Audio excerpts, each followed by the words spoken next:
প্রিয় কেশবপুরবাসী, আপনারা জানেন গত 4 তারিখে কেশবপুর থানায় আমি গিয়েছিলাম একটা মামলার বিষয়ে। ওই বিষয়ে মামলা সংক্রান্ত কথা শেষ হওয়ার পরে থানার ভিতরে একটা অনাকাঙ্ক্ষিত ঘটনা ঘটে। সে অনাকাঙ্ক্ষিত ঘটনা কিছু কুচক্রী মহল ওটা লাইভ করেছে। লাইভ করে আমার বিরুদ্ধে তারা প্রকৃত ঘটনা আড়াল করে আমাকে বিতর্কিত করার জন্য তারা অসত্য কিছু ভিডিও এবং তথ্য প্রচার করেছে।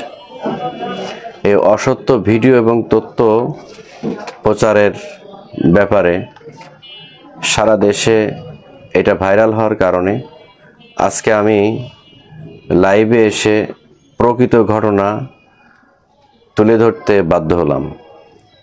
প্রিয় কেশবপুরবাসী, আপনারা জানেন আমি একটি রাজনৈতিক দলের কর্মী।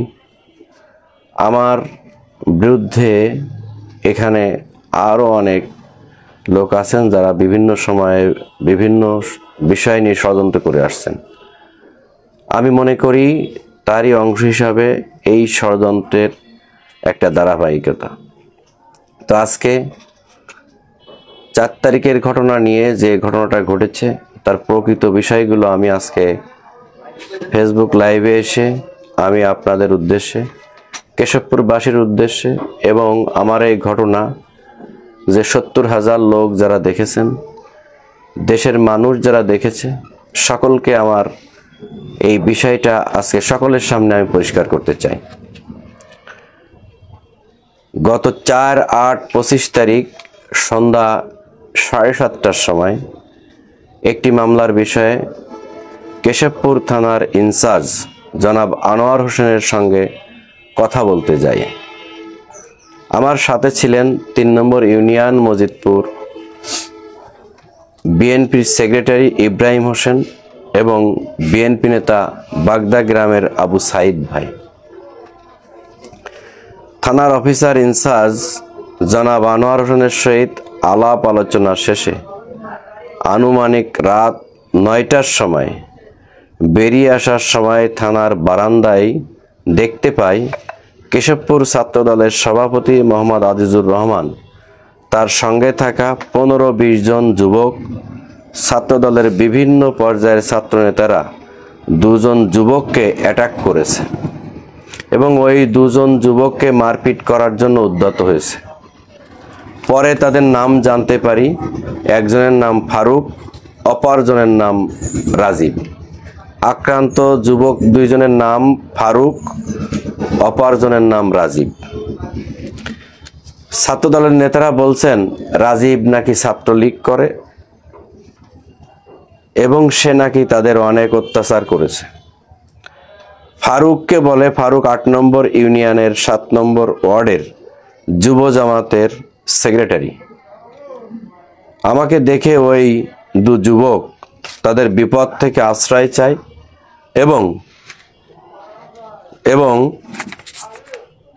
আমার পিছনে যে বলে আমাদের একটু বাঁচিয়ে দেন বলিয়া কাকুতি মিনতি করে। মানবিক কারণে আমি 2 যুবককে আমার পিছনে আগলে রেখে ছাত্র দলের নেতা কর্মীদের বোঝানোর চেষ্টা করি, কিন্তু উত্তেজিত ছাত্র দলের নেতা কর্মীদের নিবৃত্ত করা আমার একার পক্ষে সম্ভব হচ্ছে না। ইতিমধ্যে চেঁচামেচির আওয়াজ শুনে কেশবপুর থানার এসআই মখলেসুর রহমান ঘটনাস্থলে হাজির হন। আমি ছাত্রদলের নেতা কর্মীদের মুভমেন্ট ঘোরানোর জন্য কৌশলগত কারণে যুবক 2 জনকে বাঁচানোর জন্য এসআই মখলেস ভাইকে দায়িত্বশীলতার সহিত একটু বকাঝকা করি যাতে ছেলে 2টা উদ্ধার করতে পারি এবং থানা অভ্যন্তরে কোনো প্রকার মব সৃষ্টি না হয়। মখলেস ভাইয়ের সহিত একটু বকাঝকা অর্থাৎ একটু উচ্চ স্বরে কথা বলার পর ছাত্রদলের নেতা কর্মীরা শান্ত হয় এবং তাহারা আমার প্রতি সম্মান দেখিয়ে প্রকাশ করে যে অজিয়ার ভাইয়ের কারণে আজকে তুই বেঁচে গেলি, এবং বলে, যা বাড়ি যেয়ে নফল নামাজ পড়। আমি দু যুবকের কাকুতি মিনতির কারণে, মানবিক এবং মানবতার কারণে মব সৃষ্টি হতে না পারে, এই জন্য এসআই মোখলেসুর রহমানের প্রতি একটু উত্তেজিত হয়েছি, যা কোনো প্রকার হুমকি ধামকি না, বরং এটা ছিল তাৎক্ষণিক পরিস্থিতি মোকাবেলা করার জন্য একটি কৌশল মাত্র। পুলিশ প্রশাসনের সহিত আমার সম্পর্কের কোনো অবনতি হয়নি। আশা করি সকলে প্রকৃত ব্যাপারটি উপলব্ধি করবেন। ধন্যবাদ। আসসালামু আলাইকুম।